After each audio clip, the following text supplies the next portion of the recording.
Well, I think we're live. Good morning, everybody. How is everyone doing today? We're off to a pretty good morning. We just got off a live stream with James Wisdom, Drawing for Tattooers. So if any of you caught today's class, let us know what you thought, or maybe want to see more of next week. To all of you watching live on Reinventing the Tattoo, TattooNow, or the Fireside Tattoo Network, good morning or evening. We're happy to have all of you here. Take a second to let us know that all of these streams are working in the chat. This is a live show, so we like to hear where you're watching from, or maybe something that you guys want us to talk about. We keep the chat open, so if you notice, we're getting a lot better about checking your comments. Aside from our Monday morning shows, we talk about feelings tonight at 6 p.m. Eastern with Robbie Rapole. Later at 9 p.m. Eastern, Sandy McAndrew leads the Reinventing Evolution class. Sandy's been working with Guy for several years and has put out a lot of work into the Reinventing canon. We've got links in our description to see what her and Guy have been up to. Tomorrow morning at 10 a.m. Eastern, Ricardo Sturdivant's Tuesday Field Drawing Group is live. Wednesdays at noon is our Tattoo Now show by Gabe, followed by the Reinventing Business course bi-weekly at 1. Tattoo Collecting 101, beaming out from Red Tree Tattoo Gallery in Columbus, is a great show for artists and collectors to put on in the background while you're tattooing. It's a good show that makes great conversation between you and your client. So check it out and set up your reminders for 6 p.m. every Thursday. Sundays at 1 is Jason Leadester of Philadelphia, his skill building Sundays drawing group. Jason is a very good friend. He's educated, experienced, patient. He's been doing the show for a really long time, but loves to share his Sunday afternoons with you. To watch any of these shows live, just go to our website or the YouTube channel. You can also listen to this podcast on Spotify or any of the other places as well. So thank you to everybody for tuning in, and let's go ahead and get Jake on. What's up, Jake? Unmute. Oh, I was trying to unmute on my end and you gave me an unmute button. How's it going? It's going really well. Good, good. Where's our third co-host? We lost him. It's, I guess it's a variable. I guess so. I guess so. Well, I don't know. I don't know really what's happening today. I've got a few things that I'd like to talk about, but hopefully we find Gabe. I don't guess we're guestless this week, aren't we? Without Gabe. It's just us. You know what? I'm down to roll with just us. So we have been kind of playing around with new software and tricks. So I think our booking style will be a lot better in the future. Nice. Yeah. Well, good. All right. Well, we want to we're gonna roll the intro. Roll our intro. Yeah. All right. Actually, do you want to go ahead and tell everybody who you are?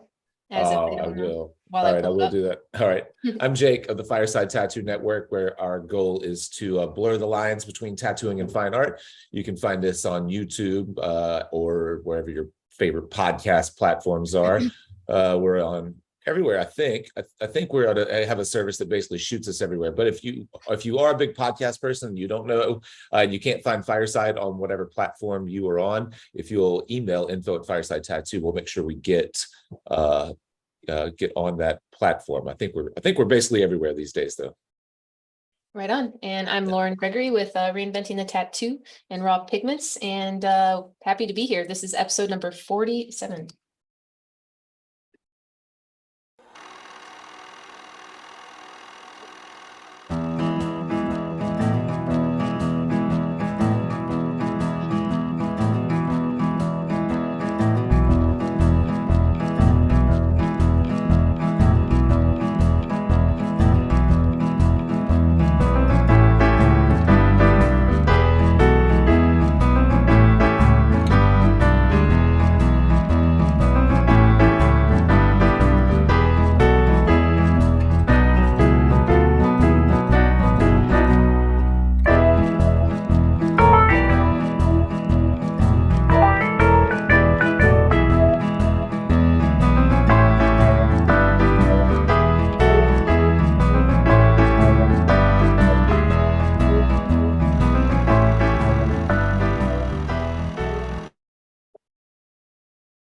All right. Yeah. So I'm curious. I haven't really gotten to see you. I guess last week, what were you up to? Last week, I think I just missed last week. I feel like that I only missed one. I may have missed 2 weeks though, but I had to move my tattoo schedule around. That's the downside of of starting to take on projects where people are coming in from different parts of the country or world is that, you know, you want to keep these really strict, like you want to control your own schedule, control your life a little bit, not end up bending to everyone's will. But sometimes it just makes more sense to, like, if the person can only fly in this day, it has to fly out that day, or if flights are significantly cheaper. So that's what I ended up with. I started a really cool new project last Monday. Normally I don't tattoo Mondays, but a phoenix that basically starts under her right boob and around it and all the way across her back and down her left thigh almost to her knee. So it was about a 10-hour day just to get it outlined, just to get it, like, it took me probably 2 hours to place stencils and to you know, draw to connect and all that kind of stuff. So a couple hours of just getting prepped and then like 8 hours of tattooing. It was her first real tattoo. I should say she has like one little bit of text that she got on her underarm just to like make sure she could handle it. So she got tattooed recently just to make sure that she could, you know, get through a day like this. And she sat like a rock. It's funny, like I always I think about how when you're designing something that works over multiple panels of a body, and nothing can be seen, like what is seen from here is not seen from here. You don't really see everything together. You experience it from 3 different sides of her body, 4 really, all the way around. And it's funny how when you take a drawing like that and you unfold it to like make a stencil for it, it's the most awkward, weird looking, like this phoenix does not look like it looks like it was drawn by someone who has no idea of perspective and relationships or any of that kind of stuff. It's just the way it has to be when you're like wrapping, you know, multiple So what panels. was your approach? Because, you know, you could handle that almost digitally as well with 3D rendering, but like, yeah. like the analog version, I guess, of applying something. What exactly did you do? With her, because I didn't have the opportunity to actually map and trace her body as well, we just went by photographs. So I did draw it digitally. I drew it on the iPad just in Procreate, and I basically drew like a side panel and a back panel and a leg panel, and so I knew what I wanted them to look like from that perspective. And then whenever it came time to stencil, I just placed all the main elements where I knew that I wanted them, like the head of the phoenix sits here, this wing, you know, wraps like this, and this tail does this. And then I basically just had to draw the connecting pieces. And I use a lot of background and like atmospheric stuff to make some of those connections. So like if there's a connection where a wing hits the body and there is any point where that might look awkward, if they, you know, because of how it's coming this way and, you know, this way, then I'll just use, you know, it's a phoenix, so I'll just use flames or something to intercept that area of the body or that connection point. And then no one ever knows the difference. It's all just trickery, you know. Well, now that I've seen your work enough in person, it's like, ooh, cool. That's going to be awesome. Yeah, I'm excited for it. I can't wait. And she has another appointment in like a week and a half. So we're going to try to motor through it. So where's she coming in from? North Carolina, I think, somewhere in North Carolina. So it's, pretty exciting. That's cool. Yeah. I'm excited to get back on it. But yeah, so anyways, that caused me to miss last week's show. So catch me up a little bit. You were telling me before we came on, you had 2 guests and Gabe was live with those guests. Is that right? Yeah, Gabe went down to Queens. He was in Astoria. Where is she coming in from? Oops. Whoa. Okay, yeah, he was it was in 10,000 Foxes, which is really cool because I've never met Tim before. And Tim is like, okay, if I can say nerd in a good way, he's really smart, and he had questions about pigments and stuff. So I love anything like that. But they're seriously great tattooers. Their shop vibe is really sound. They have, like he mentioned, 9 guest artists coming between now and the end of the year. Oh, wow. So they're constantly working with new people. Their rapport is great. They're super passionate. They're just, I don't know. If you didn't watch it, it was episode number 46. Yeah, I'll go back and I'd like to go back and at least catch the interview portion of it. What they're in Boston, is that what you said? Where are they? Queens, New York. Oh, Queens. Oh, okay. I don't know why. Okay. Huh. And what was Gabe there just for the show, or I guess he's doing some type of contract work, some type of software work with him? Yeah, setting up stuff like that, I believe. Yeah. Which was cool because honestly, he was on location with Bart, our friend Bart, like a couple months or a month or so ago. Yeah. And that was cool because it was the same type of thing. It's neat, really cool to see artists in their own environment, like, you know, adapting, because we've been doing the live stuff. Obviously, you've been doing that for a really long time, but it's cool to see the catch up a little bit. It is really scary because they're tech demons. They're not tech angels. Yeah. Yeah. If they were, I think a lot of us would be in it a lot more. Right. Yeah. I've said a lot. The difference in what I do with pre-recording and making sure that everything is exactly the way that I want it to be, and then releasing it on a date. It's so much less stress than this type of thing than the live streaming. I'm happy that you guys take care of all the button pushing and technical side of it, and I get to just show up and do this. Well, speaking of, just while we do the live stream, one thing I want to say, hey, Jason on the spot, thanks for watching. Creature, Amber from the Reinventing. What's up, everybody? We've got our 50th episode coming up in a few weeks before you guys go to Richmond. So if there's anybody you guys want to talk to, just drop a nice little comment and we'll talk about it. Yeah, I'm excited about that. 50. That's crazy. Yeah, I was speaking of, I see Jason says, hey, Lauren, over here on the Fireside chat. We had an episode that I did not do a great job of promoting, unfortunately, but we had an episode last week did you watch it with Jason? Yeah. Really good, a ton of good information. And he shared a lot of links to some of his favorite printing stuff and photography stuff. And so I've got a little clip from it that I was going to play here today. And it was a great episode. Luckily, I'm lucky that YouTube reminds people that we have content out whenever I'm so terrible about doing it. So I got it. Did you? Good. Yeah. I hope if you guys do, I'm not the best at promoting our episodes when they come out. So if you have not clicked the notification bell on Fireside, then definitely should. Oh, sorry, Gabe, you're too late, man. We're already in a roll. Oh, we are doing a show. It's Monday morning. Shit. Yeah, no, we're in a flow now. You'll just screw us all up. Just be quiet. Okay. What are you doing? Why are you late? Do you have a note from the teacher or anything? Yeah, actually, I had a consulting meeting. Somebody was helping me with some of the softwares. I've been signing up to some softwares and tools. Yeah. And then they're like, we could give you a free half hour or a free hour, and I'm like, cool. And then we start, and it takes me about 90% of the time to just explain how far along we've already gotten and what we need. But then they're always like, but it's great because the last 10 minutes, I'm like, so where do we go from here? And they're like, oh, you know what, you could do this. I'm like, I know I could do that. And because I'm defensive, I know I could do that. That's what I'm talking about. And they're like, and this is how you do it. I'm like, oh, thank you so much. That's what I needed. That's what I needed. Well, so anyways, I apologize. All of a sudden I realized, I realized when I get on a Zoom call, time disappears. Yeah. Yeah. How's the show going? People watching? People are watching. We've got a handful of folks giving their good mornings, and we were just kind of catching up on what you guys did last week. I was just telling everyone about an episode that we put out last week with Jason Leeser, where he shared a lot of information about his printing process, choosing printers. We talked about both if you want to get set up to print your own kind of fine art prints at home, how you might choose a printer. And then also if you wanted to hire printers, how you might choose a printer. So awesome. Like how to choose a printer or how to choose a printer. Boom. Yeah. Do you know why there's uppercase and lowercase letters, or the origin of uppercase and lowercase? Let's hear it. No.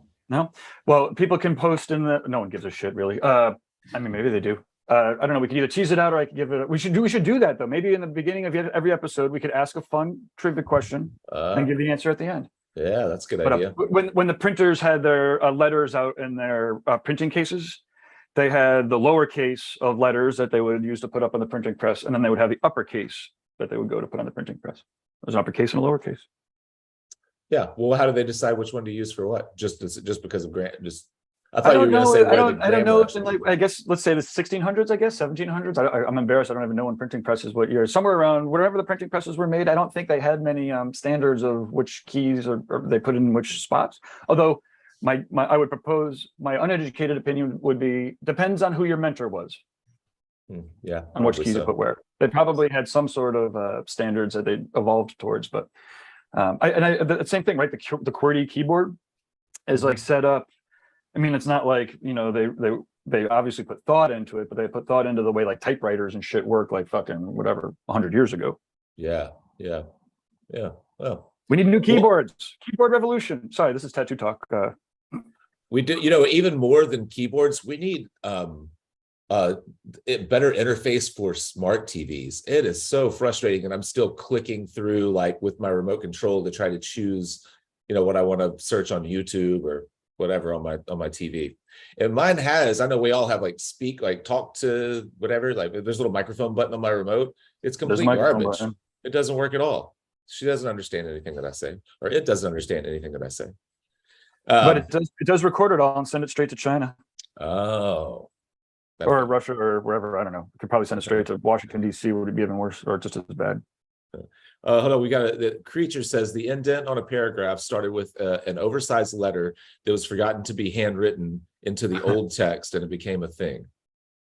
Let me read that again. It started with an oversized letter that was forgotten to be handwritten in the old text. Huh. Interesting. So like some sort of weird, somebody basically fucked something up and then was like, nah, you know what? It's a little bit easier to read that way, right? Yeah, crazy. I bet there's a lot of, I wonder what like artsy, I mean, obviously in tattooing, there's plenty of like legacy things that we only do because that's the way they were done fucking up, Yeah. Some of them are done for hundreds of years on purpose. Some of them, you just kind of pick up from your, it's just like parenting, you pick up your crappy parenting from your crappy parent, you pick up your crappy tattoo habits from your crappy tattoo mentor, and then all of a sudden you're like doing shit, and people are like, that's the way, it's one of my pet peeves, that's the way that, it's been done. I was like, well, just because that's the way that it has been done does not make it an excuse for us continuing to fuck it up. Yeah. Anyway. Yeah, right. Let me, while we were talking about that episode and printing, let me share just a little clip from Jason's episode. Cool. And then you guys can find it. Let's see. Could you guys see that there? Yep. It's your desktop. Oh, not supposed to see my whole desktop. Don't look off to the side. It's about the type of pigment that the printer uses. Or let me rephrase. It's about the type of ink that the printer uses. I always look for a printer that uses pigment ink. Pigment ink is archival. It is good for hundreds of years without fading, without any kind of alteration. Any type of museum quality photograph or museum quality reproduction that you see, it's going to be made with pigment ink. There you go. Pigment ink. Stop share. Awesome. I'm digging a new format with the words underneath. Yeah, I'm trying to get, some podcast. I need to reach out to some of these other tattoo podcasters that are so much better than me now. The guys at the Tattoo Guardians, theirs are cool. Like the way their text pops up, it like oversizes the word that's most important, and then like, so it'll kind of like type out as they're talking and it pauses with them. I'm sure there's some app that does it automatically. Were you using the new one that we just signed up for? I'm sure it could do something like that, but it probably could. No, I just created that in Premiere. I'm still making everything. Okay. I'm still making everything in Premiere. I know that we're getting you shifted over some new tech this week, so we'll work on that too. Yeah. Because in reinventing news, the podcast yesterday had the best month of downloads that we've ever had in a year and a half. That's awesome. Granted, I was slacking for a month or two, so it's not like we were like going as strong as I possibly could. But the fact is, right now, all of our shows are going up on the podcast like clockwork, and the audience is growing accordingly, which makes it pretty psyched. Nice. Hey, while I'm still in share mode, do you mind if I share a little clip of my upcoming episode for this week? I've already got it pulled up here. Please. Cool. Yeah, that's awesome. Congrats on that. All right, desktop there, share sound. So this week, our special guest is Nico Hurtado.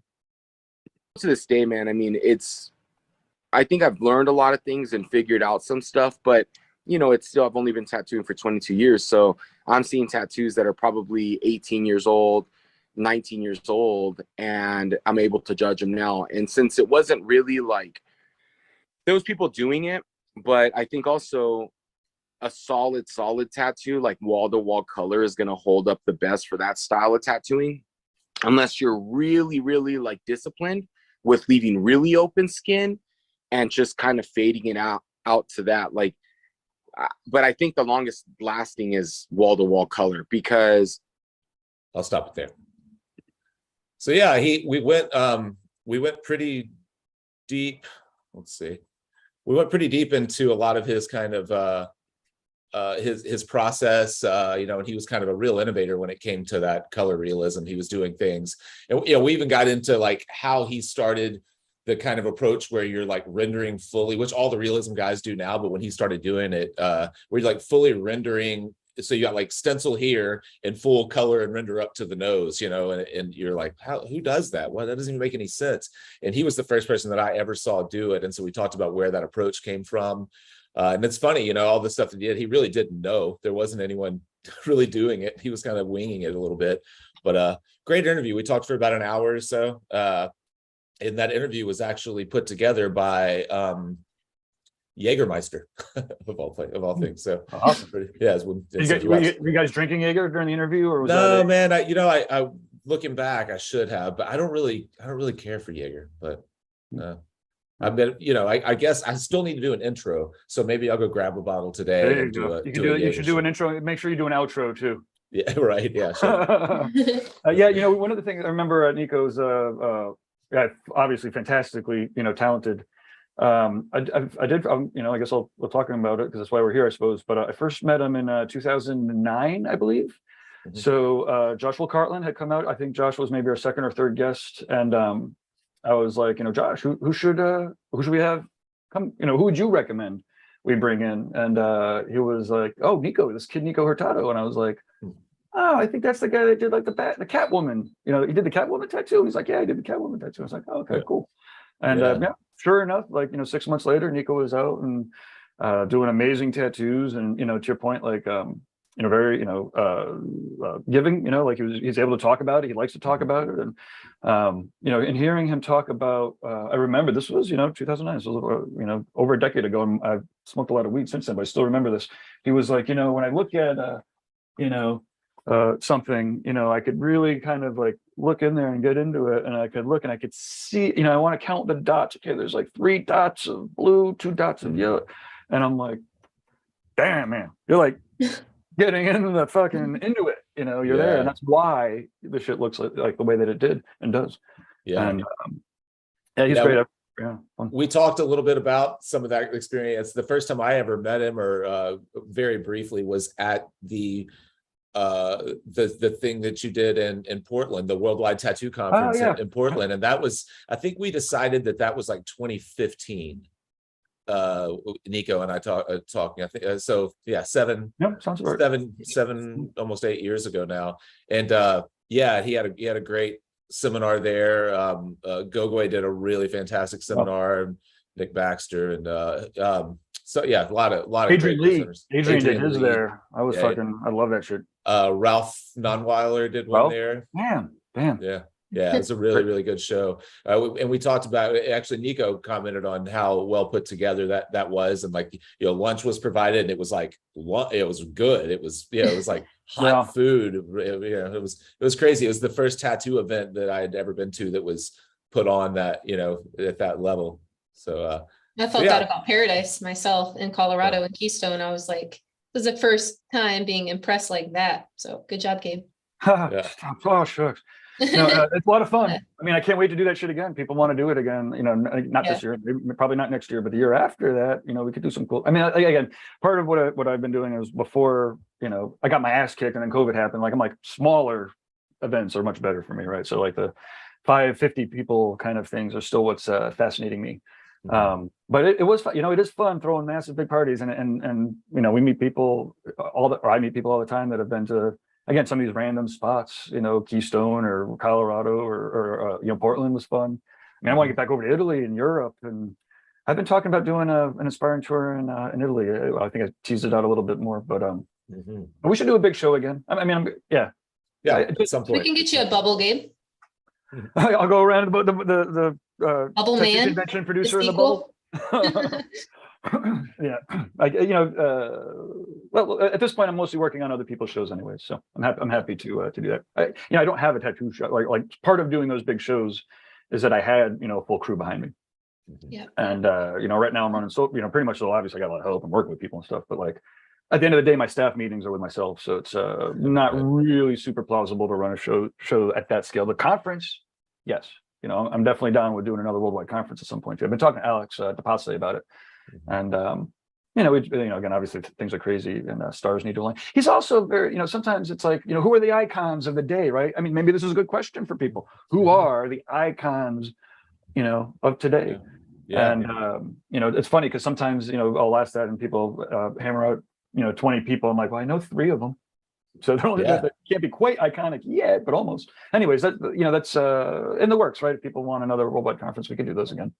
And yeah, definitely. That is a good question. That's definitely something that that you'd want to get out there to the general tattoo public early on and get feedback. Because one thing that would be tricky about that, though, especially with a new group of tattooers who have a new group of tattoo heroes, is just because these people are great tattooers and really great at running their social media doesn't mean that they can get on a stage and make a presentation. And we've run into that a handful of times where it's just like, oh wow, like good thing you're so good at tattooing. Well, right. Terrible at talking. It's not subjective. It's not necessarily subjective sometimes. It would depend on who you ask, but I think that's kind of understood. It would be really interesting though. I don't know who it was. Actually, it was Tony Urbanik who was talking about like some like unknown studs in Russia that he had found at one point, or this kid like just killing it. And it's like, it kind of depends on what you call or define iconic as. But I mean, like someone like Henning, I consider Henning an absolute icon in the world. It depends on who you ask. Or I've asked people who don't even know what Royal Tattoo is. And it's like, okay. Henning's him and Mike, all those guys, I would call him icon. Right? And that's the thing for me. And I think it almost is okay, right? So if, like, for me, and again, part of me, would be like, well, the best would be to, get Philip Blue, right? If we could get, Philip Blue, and that would be great. I don't care if 90% of the tattooers that have been tattooing 3 years don't know who he is. Because part of my job as the event producer is to introduce them to that, to do that, to make those connections. Not that I'll never be in a position to be introducing Phil to anybody, right? But that would be the intent, right? Or guy or whoever it might be. And I don't know. Yeah. So part of it's like the icon, like the definition of icon. I don't know. We can look it up. I'll look it up while we're doing the stuff. But a kid who's been tattooing and then is awesome and blows everybody away is not an icon, right? Because there's also it's not just the quality of work and how much you could strike somebody. It's like how much you could positively influence your peers and clients and all that, right? And so, like Guy, for instance, not only does he continually get better at his craft and do better tattoos and better art and whatnot, but he's also teaching. Right. So like his influence, is out there in the context of his teaching. Right. And so, so I mean, that's part of what would make him an icon. And now, obviously, Phil Blue doesn't do any teaching. He hangs out in, the Alps and just does these amazing back pieces and as an artist. Right. I don't know. Yeah. So the point is, I guess, I would propose that when we're making like a tattoo shop or a convention, we definitely want to have, the young girls and boys who are like, in it 2 years and are killing it and aren't, and pushing things because they don't know any better. But certainly it's almost just as important or more important to have those wise old people to have, Carrie Barbara or, who's like Arndell Dover or somebody who's like just watched their shit for decades and have also navigated the tattoo world for decades. I think is very important. And so sometimes I'll see, and we've all seen, and I'll wrap up my fucking rant in a second. We've all seen like conference types I've seen conference types where I've seen people that are really talented, but are not mature enough to understand the level of influence they have. So some of the shit that comes out of their mouth, it's like, dude, you have 400,000 people fucking idolizing you. Shut the fuck up until you know what you're saying. Right. That would be cool if we had, like even a segment where once a week we could kind of spotlight an icon or someone that we look up to. Yes, I think that we have a roaming segment. We have 20 minutes 1 week of somebody new, 20 minutes of somebody that's an icon, 20 minutes, we're not, and because we're automatically going out on the podcast, thank you podcast listeners, we will tighten it up and do so. Cool. Yeah, good idea. We had a few other comments in here. Dan, our helper Dan, our buddy Dan here says Nick Baxter and Steve Moore are 2 icons that would stand out to him. Yeah, Nick does a lot of teaching. I think that Steve just did that Columbia Tattoo Conference, and I'm really curious to talk to someone who was at that conference and got to see his presentation, because from a obviously from a talent standpoint and a body of work standpoint, Steve is up there with anyone, but I don't know exactly possibly the best in the world. Yeah, I mean, it's all a matter of flavor, I suppose, at that point. Right. Yeah. Well, and we saw a couple of clips from it. Lauren, maybe you showed that he got a standing ovation at the end of his demonstration. So, like, how often do you see that? So obviously he did. Obviously he was really good. But I haven't talked to anyone who was there. I know Russ was there, Abbott, but I haven't talked to him. I thought about texting and you should send him a message. I'd totally love to hear that firsthand recall of that. Yeah, me too. We have somewhere in the archives. We have an interview with him from Venice. He did an interview, and I think we got like 90% of the way through making a Venetian DVD, and then didn't get it over the finish line. But one of the things that really struck me about him is that he's very, very kind, very kind of fun and animated too. Like I remember him, and very tall. He's like tall and animated. Yeah.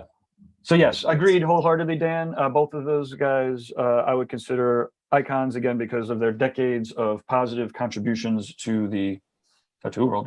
Yeah. And we have Jason says yes, tattoo icons, exclamation point. Amber Morgan says she loves that idea. So there you go. We have two upvotes. But spit them out. Doing that.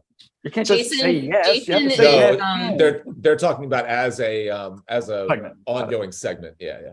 Jason has a plethora of knowledge in terms. I love talking to him about the why, because it wasn't just yes. He's like, yes.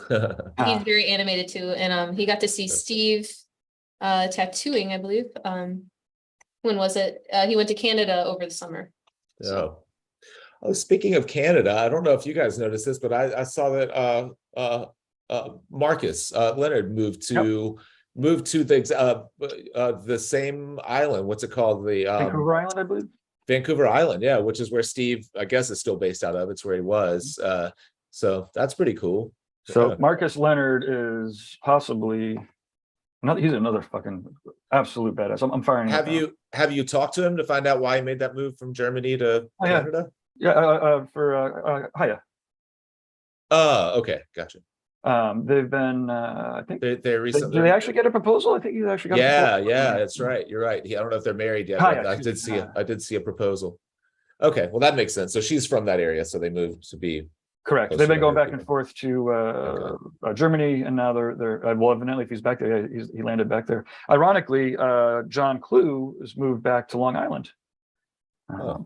Interesting. From where? He was up in Canada there for a while with he was up in Canada for the last year or two or three or four. I don't know. He was up in Canada previously. Yeah. Marcus, his form of bioorganic this style of work is as unique as anyone who's ever done it. Really, it's got his own stamp on it. We had a great 2-part interview with him probably a year or two ago now. And we went into some of this, some of his reasoning behind his color palettes, his design, his process and all of that. It was a really good show. In fact, I'd like to go back and watch it myself, because now that I'm talking about it, there's a lot that I probably forgot. I did a good interview with him and Kaya, actually, like 3 or 4 years ago. I was still, half depressed, and it was pretty awesome. They're fun. They got a good chemistry. I did not promote I did promote for a little bit because anyway, the point is they're fucking awesome. This is Kaya's work here, and you can see obviously they why they get along so well. Yes, similarly stylistically. Yeah. Do they collaborate? I assume they have and do. Sometimes, yeah. I mean, I guess when they're on different continents and stuff, it probably makes it a little more difficult. They did a collaborative poster for the Paradise next year. Oh, nice. Wow. They did it for a previous year that did not happen, but yeah. She also does like fabrics and shit. This is fucking cool stuff. Yeah, I don't think that I follow her. That's really nice. I don't think that I follow her. I should. I know her name. I know that I've crossed paths with her somehow. I'm gonna do that while you're scrolling. I'm gonna go find her. She helped us put together the show. Were you up to make the show in the Chicago area? Rob's place, one of the Reinventing Lives. I don't think so. Oh yeah, I am following her. Say you follow people and then they don't ever show up on your feeds. You just don't know who you're keeping up with. In fact, Marcus made some post about one of my all-time favorite tattooers, Tim Biedron, that he's relocated to like Oregon or something, and he showed a couple of Tim's pieces just to to put him out there. And I realized that I haven't seen the last like 10 posts that he's made either. So maybe it's just that I'm not on the platforms as much, but if you're not interacting, you're not going to get it, right? Yeah. Yeah, look at this shit. Fuck it. Dude, I haven't looked at his stuff in forever. Oh, man. What? Oh. Yeah, it's crazy. Absolutely nuts. Yeah, it's little textures. But like, textures that work in the context of fucking, textures when it's needed and fucking makes sense, not like what's funny what's funny is he only does, I think, black and gray tattoos now. All of his drawings are black and gray, but I feel like early in my tattoo career, he was one of my biggest color influences. He used to come down and do guest spots at Underground Art where I worked for about 15 years, and I would see him when he was doing the really kind of twisty, gnarly trees, and he would use all of these like browns into ochres on the light side, and then from browns into these soft muted purples on the shadow side, and then really, really subtle like reflective light, and stuff under it. And it was the most effective use of muted color I'd ever seen. And I was just watching how he was mixing in and out and stuff.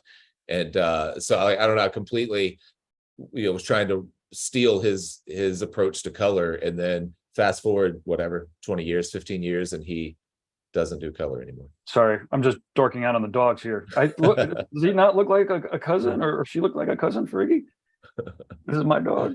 Oh, yeah. My Instagram's just all pictures of my dog now. I try to stay off Instagram.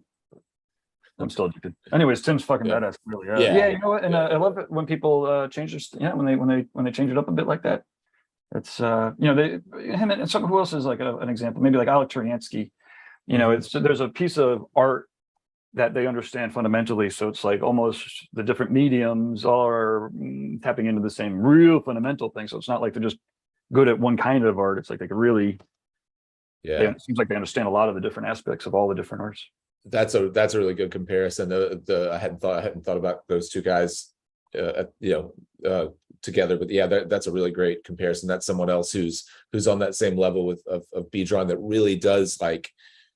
You can look at any tattoo that Turiansky does for 20 minutes and still discover new things, within it. Just one of the absolute, This is still Biedron here. Look at it. Yeah. It's crazy. Let me look at Turiansky. Turiansky's got some paintings. Yeah, there was one that I saw from Turiansky. He worked with us at a booth in Hell City, and so I was looking at the painting for like 3 days, and I was still seeing shit in it 3 days later. This is one of his current paintings. This is one of Alec Turiansky's. It's incredible. He's been live streaming some of the painting. Yeah, so it's like 40 minutes of him. Oh, nice. I should go back and watch that. Yeah, I mean, his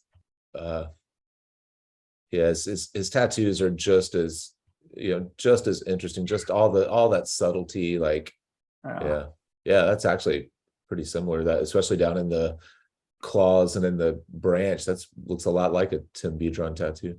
I am sure that they appreciate each other's work. Yeah, look at that. Wow, so good. Oh, yeah. His imagination is. He's one of my favorites too. Yeah, and he worked at your shop for how long? A couple of years.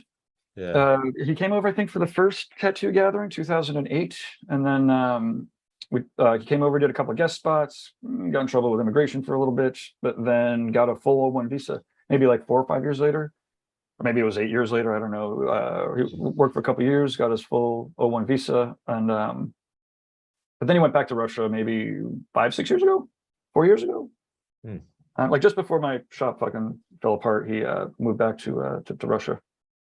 And so, I hope he's sneaking out of there right now so he doesn't get roped into whatever this draft is that they're doing. We can't afford to be losing artists like him. No, yeah, it's insanity. You know, Yeah. I mean, part of yeah, we could get into that if we want to, but Yeah, nah. part is like, yeah, okay, Russia, it's a good thing that you're you know, protesting now, but you could have protested fucking 3 months ago when you were still beating the shit out of Ukraine, you know.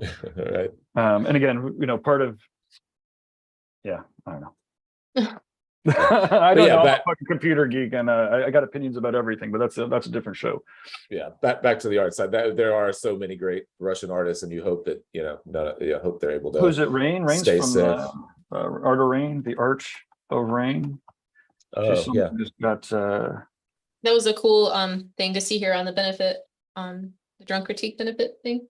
Yeah, sick ass painter. Now, so Rain's a tattooer. These are her paintings. She went through the illustrator's master's class that was up here, and as you know, we've talked about in the past. Are they still doing that? Nah, they do some of it online. Smarter School, Smart Art School. Yeah, is that the same group? Smart Art School. Yeah. Rebecca Bly. My good friend, one of my biggest inspirations, Adam Shaw, has taken a few classes. He just finished one up with what's his name, Scott Fisher, and it was Scott Fisher and who does the awesome polar bear paintings? Not Ian. I'm drawing a blank. Greg, yeah, Greg Manchester. Yeah, it was a class that the two of them did together, and Adam got a lot out of it. We may have talked about it on this show a few months ago, where he talked about how one of the two of those guys, I forget which one, like would start their painting in Photoshop and like get the rough kind of temperature and shapes and just block it in very, very loosely and muddy, and then have it printed on canvas and then paint on top of it. So it was kind of like his underpainting. And then he would paint directly on top of it. I thought that was pretty cool. Yeah, this guy here, Dan Dos Santos, is really did a drunk critique with us. It was really awesome to do the drunk critique with the illustrators, because you know, obviously tattooers you know, have a checklist to run through. The illustrators are like, why is the character, why does the character have his hand like this if there's somebody striking? It should be like that. Yeah. You know, and a lot of it was also about priority, you know, and it's kind of like designers. Like if you talk to, you know, graphic designers, or like, you know, header, so, you know, subheader, you know, title, images, right? Like there's just rules of design with priority. And so, you know, clearly priority, face, you know, second priority, tertiary, you know, there was primary, you know, secondary, tertiary. There's a lot of, you know, primary, secondary, you know, background, the you know, the steps that they go through were pretty good. And the tattooers that go through this have all, whether I appreciate them as people or not, all the ones that go through it are fucking come out better artists and tattooers any day of the week. I wonder if they have any plans to go back to in person, because I never did one, but I tattooed at your shop in East Hampton either right before there was going to be one or right after, and several of the artists at your shop had been to them or were preparing to go again, and they were talking about just, you know, how they had art rooms that were open, you know, 24 hours a day, and it was like this whole kind of, it almost came across like a summer camp or winter camp, whatever kind of environment. I would imagine you get a lot more out of that than you do an online experience. Oh yeah, you know, 100%. It was great. It was a treat, because they always had the open house on Father's Day. So for years I go over there and be able to check out all the artwork and whatnot. And but I think Rebecca moved down south. So if they do it again, I think close to your neck of the woods, maybe in Savannah area. Rebecca Bly is the one who put it together. And although part of me is like, well, if the formula exists in Amherst, you know, maybe some of those artists, you know, like Amherst might want to help make it happen again or something. But yeah, that's not. It'd be awesome if she put something together in Savannah. That's not that far from me. I mean, kind of, but not too bad. And that's a beautiful area. Dan says Christian Perez, he's throwing out other folks. Yeah, Christian did. He did the last Paradise BYOB. He did a full day painting seminar. I saw a lot of people's paintings, and people really loved that seminar. That seemed to be one of the hands down favorites. I didn't make it to that one. I don't know why, but it was like a full 6-hour day or more, and everyone painted a skull. And I saw a lot of people's paintings that came out of it. I didn't see Christian's painting from it, but I saw a lot of people who took it, and there were a lot of good paintings. Yeah, he's pretty sick. Yeah. Yeah. Oh, where do I click? Come on, give me more. Oh well, guess we don't get any more. You looking forward to being at Jiminy Peak again, Gabe? Yeah, it'll be fun. We're doing something a show with Mark from Needle Jig, and so we've got 2 days up there on the mountain, real chill. It'll be just seminars. We got one room for seminars, one room for like a hangout room, and we'll be doing a ton of webcasting and such. When is that? It's 24th and 25th, right after the conventions. Oh, It'll be in Richmond. Yeah, right after Richmond. Okay. But Yeah. this is Christian. I guess this is him in his travels here. I think he's in Vietnam here. Oh, wow. Huh. But one of the ways that a lot of these guys, artists will get inspiration, obviously, is to to travel to amazing, fantastic places, and We do have the opportunity to go to Amazing. Vietnam in March. yeah. Oh, really? Mhm. What's the Alex from World Tattoo Events was there's a convention that is going on in Da Nang towards the third week of March. So him and I have been talking about that kind of cool stuff. So we should bring Nice. Alex on to talk about it sometime, because Oh it is yeah. a beautiful place to be. Yeah, He's- that'd be awesome. He's worked with Yeah. other promoters, pretty intimately for a long time. And so I'm interested to see what he does, in terms of hosting an event. He recently opened up that Dragon City Inc. I'm not sure if you saw that at all. It's pretty cool. He's really passionate about the things that he does. He's going places. I like to follow him. Yeah, I've never met him. We should definitely have him on. I Great guy. definitely relied on his website a lot. Yeah. To keep up with what's happening when. This Yeah, is and then- World Tattoo Events here. Let me fire it up real quick for people. If Mhm. you're ever interested in figuring out any conventions anywhere, he's by far the largest resource of. It's pretty incredible. Yeah, it has to be a ton of work. I tried to copy him, like right away. Whatever, 15 years ago. I was like, oh look, I have a convention listing, and I was like, I'll just go and copy every event listing. After about 2 days, I was like, fuck that shit. I'll just point people there. Yeah, right. It's funny. If you can get to March, Let's see. that we can show the show that he's talking about. Probably everything we just scrolled through was for next weekend, if I had to guess. You probably. Yeah, I've noticed like 40 listings a month, or something like that. Yeah. This website is pretty easy to navigate, though. I've depended on it as like a tool many, many times. Yeah, super cool. Oh yeah, and you can just choose by location too. Mhm. Yeah, it's awesome. Oh, reinventing. Nice. So one of these. The name. I thought it was in May, so I'm not sure exactly if that would be it. But yeah, his logo's on it, so that's it. Yeah, and Impact Events, I believe, is. I thought it was in March. Yeah. So that could be it then. That location, that does look right. Wow. Yeah. So if anybody's interested, I know I've mentioned it to Jason, because Jason and I dream to get out in the world and learn and do all sorts of things. So I would love if he can come. Cool artwork too. Yeah. Super cool. Yep, that's the first one. So that's definitely what he's talking about. That is something that I'd like to make more of an effort to do, is reduce the number of shows that I do, that Fireside does, but try to do, just shows that are destinations like this. Even if I could only do 2 a year, 3 a year, would be nice. I know that this one would be a cool one, Jake, if we got a few of us together to go to. It's far enough out. Yeah, plenty of time. I'm definitely down to pick a few of those. Is there one that you were talking about? Is it next year that you were talking about Ireland? There's several. I've been talking about Ireland. So Raw Pigment sponsors the Titanic Tattoo Convention. Okay. So Michael, who owns Sick Tattoo Supply, Sick Cartridges, that's his show, but it's been going on for quite a while. So he did it really well this year. We couldn't go, a schedule conflict. We had Tony's show. But yeah, then I've also talked about New Zealand in March, which would be our friend Haiti is putting on a convention that looks pretty amazing. I should pull that up. And then I've also spoke about Belgium, which is coming up in November. Yeah. So there's several like cool, really amazing events going on, but like you said, sometimes you have to just slow down and realize what you want to do and just choose like a couple, you know.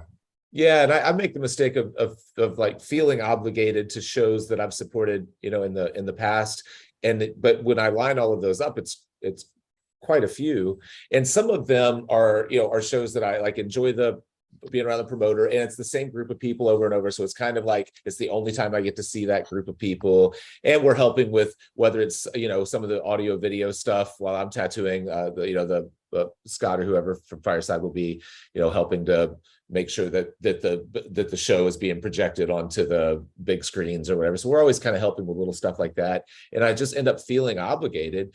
And because of that, I don't even look at really epic, you know, trips, you know.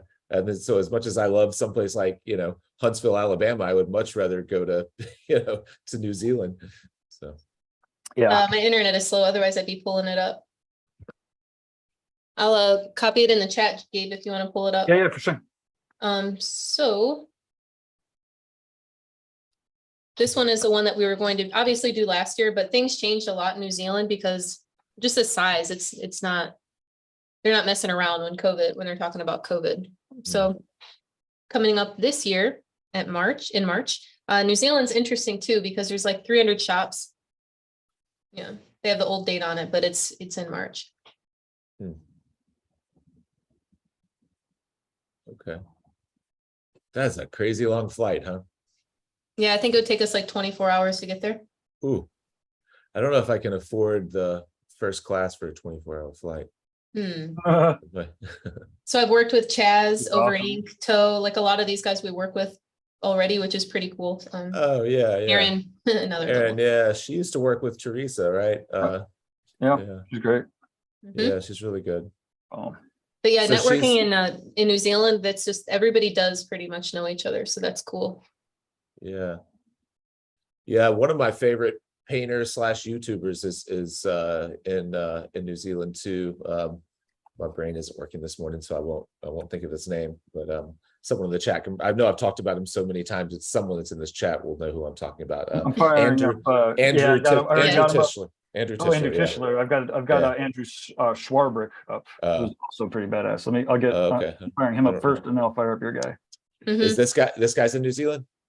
Yeah, also a tattooer. Yeah. Wow. Oh, look at that shit. He put his work in Drunk Critique one night. Everybody's like, yeah, good. Thanks for sharing. That's super cool. Yeah. And so what was your guy? It was Andrew. My guy's Tischler, Tischler. He really has a great YouTube channel. He's one of we did talk about him. And of course it would be that image, you know. Right. Yeah, his tutorials are really, really great. I actually have never bought one from him. I should. I don't know why I haven't. But he's one of those guys that he puts out such great stuff for free on YouTube that he almost shoots himself in the foot. So it's like, oh, I got so much out of this, I don't know why I would need to buy anything. But yeah, he's really good. And his YouTube channel has grown like crazy. I don't know how many subscribers he has now, but it's below. When I first started following him, our channels were about the same size, and he's outpaced me slightly. Yeah, we don't need to talk about that. Right. Speaking of Portland, remember, what was it? Didn't you get the line like, "Why would we help you?" Oh yeah, right. Oh, shit. Yeah, what's his subscriber count up to now? I can't see it very well. 485K. Yeah. So yeah, he left me behind, but you know, he's a better artist and a better YouTuber. In this short little video, we're going to be. Yeah. He's incredible. It's cool when you have that that broadcasting sense when really you didn't probably sign up for that, you know, like even you, Jake and Gabe, like it's cool. I like that enthusiasm that he has. Yeah, he's very enthusiastic. He's super excited about every scene that he takes on, and he can do everything. I prefer his landscapes to his portraits. His portraits sometimes look a little like stiff to me, like overly rendered, but that's just my preference. I like loose portraiture, and he really is a very tight portrait artist. So I don't tend to watch a lot of his portrait work, but I love his landscapes, the seascapes. They are Absolutely crazy. And he sold me on these. I did buy his dagger brushes that are put together by Rosemary, and they don't make me any better. Surprisingly, I thought I'd start instantly using paint like him. Yeah, I'll be like, man, I've got these dagger brushes, and now I paint waves like Andrew Tisdale. That's David Cassin's set. As soon as you get David Cassin's brushes, then I start painting like Cassin. Yeah, he would be a good one to have on. Have you talked to him in a while? I met him and got to know him a little bit in Venice, and we had loosely planned on him coming and doing a workshop in Memphis and never pinned it down. Oh, we could. But yeah, he'd be a great one. He's out of control. So good. And the Holocaust memorials, obviously, in this day and age, are probably more relevant than ever. Yeah. I mean, you spend a lot of time with people that actually went through, fascism and concentration camps, and they understand that it's absolutely zero joke. Yeah. Yeah. I was about to say, he posts a lot of interviews with with the people. His process is so tedious, so crazy. We had a good interview with him in Venice. Actually, he was the first person that we interviewed there, and I remember one line he said. I was talking about just his process and how intense it is and how long it takes. And he said, painting is like dessert for me. I don't really ever want it to be over, so I like keep painting on a painting indefinitely. But yeah, it's really good. Yeah, his wife's fucking badass painter too. Yeah. Yes. Is her name Shannon? No, her last name starts with an S. I can't think of it now. Slevinson. Shanna Levinson. Shanna Levinson. Yeah, I think her Instagram is like Slevinson or something like that. She's really good too. It's funny how our tattoo news show just goes into like just looking at all of our favorite. Is the line blurred? The line is blurred. This show definitely blurs it. So what's next for you guys coming up this week? Anything cool going on? We're in full seeing the light at the end of the tunnel on the web redesign. So hopefully that's pretty well done, this week, or not done, but at least to a point where we can launch it and have it live. That's at least our goal. I have a pretty full week. Real quick, I'm throwing up. Here she is. Yeah. Just so people get a. Yeah. Yeah, I guess those that's going too fast. Those are self-portraits. I think that's her, isn't it? Yeah. Yeah. Yeah. So she does a lot of that really highly rendered realism too. But if you look at her work with David's, they're they're so different in their approach and the way that they apply paint. This is the first layer, she says. Yeah, crazy. And they both do classes. They've been doing a lot of classes with Rember out in the spot in Dallas. Oh, really? Nice. Oh. And you could tell, man, all those guys fucking kill it. And they keep killing it. Yeah, Rember's got a badass shop there. He's one of my favorite interviews that you did. Yeah, thanks. He was really good. I don't think that he remembers me that well. He knows that he knows me, but he doesn't know from where. I saw him in Phoenix a couple of times. Yeah. And then I caught him on the way, walking out all the way back to the hotel. And we talked for 5 minutes just on the walk. And whenever we split ways, I still thought he doesn't remember he knows that he knows me, but he has no idea that we did an interview together. No, it's like a full hour long. It was great. It was great when he gets into his philosophy of owning a business and bringing in other artists and making sure that, I know that him and I think Francesco, maybe there's another there's a lot of badasses there, but the other, maybe one of the owners, they'd stick the new people right in, but I don't really know, but I remember a story that he told about sticking the new people in between them. So when you get introduced to the shop, it's you're just in between two badasses. Yeah. And anyways, I don't know whatever it is. Rember definitely holds his own in terms of the way he handles his image. I would definitely consider him iconic.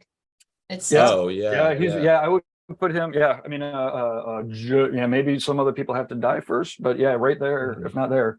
He's also, I think, probably the hardest worker. I watched him tattoo probably 16 hours. Then he drove to the airport with his client, got on an airplane, flew back to Texas, and then finished the tattoo. Yeah, it was nuts. I was like, oh shit. Okay. The first time, we did that interview, and I know we're out of time to hear about, but we did that interview at Evergreen in in Oregon, and he did like 3 days, full long days on the same piece, incredible piece. And then I would see he would post that night that he had a full painting set up in his hotel room. So he would tattoo for like 12 or 13 hours. And then he went back and worked on this like incredible oil portrait that he was doing in the room. Nice. It's just, it's mind-boggling, the amount of work that he puts in. Which is why his work looks the way it does, and he's got a shop of the size that it is while keeping it together. It's fucking impressive.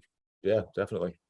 Well, cool. Well, we're over. Have we said anything? Yeah. Lauren, what about you? Are you traveling this week anytime soon? Oh, actually, funny, I am. I forgot to mention I'm going to go see Guy on Thursday. To do nice. Stuff. Yep. Cool. Just to do some video stuff, or you're no, I'm doing some stuff with reinventing. I'm not getting tattooed, so. Oh, okay. Yep. Gotcha. But anybody that's been purchasing the biomech encyclopedias will be happy to know that we'll have a process that does not require Guy to actually physically take the books himself and put them into the packages and send them out, because he does actually tattoo all the fucking time. So it'll be awesome for Lauren to be able to help with part of that, because everyone they buy the book and they're like expecting Amazon deliver it to the next day. And in reality, again, it's Guy, at a spot, a couple times a week. I mean, he's shipping them out regularly, but it'll be awesome that's off his plate for sure. Yeah, logistics is something I've got under my wing for a decade. So helping him out. But it'll be great to see him. I saw him in August. I like, seeing him in person is really cool. We see him all the time, but in person is awesome. So I'll let you know how that goes. Yeah, excited. Hey, can we throw out, as we sign off, Gabe and I, we've been talking about an inspiring tour, which Gabe has been doing. He's done a couple with Nick Baxter and Sean Barber. We talked about me doing one at the same place, this bed and breakfast next April, but who would my partner be? That's the question for the few people that are left still watching. Who would be a good co-presenter? Because we're I'll think about that too. Maybe I'll have a couple ideas for next week. Awesome. All right, sounds good. Yeah, I said it too late. We lost like 10 people right before that on the Fireside. Well, that's all right. Yeah, thanks everybody. Next week is episode number 48. All right. Oh, so we're coming up on 52. We should do our 52 because it'd be a year even if we didn't do it weekly. Although I think we have been doing it weekly. Are we celebrating episode 52 or episode 50? Because 52 means it's a year's worth, but 50 is like, it's like an anniversary. So I don't know. 52. I guess we'll find out. Maybe 2 parties. Stay tuned. 2 parties. I'm down with that. All right. Well, see you guys. Okay. Cheers. Thanks, guys. Have a good week.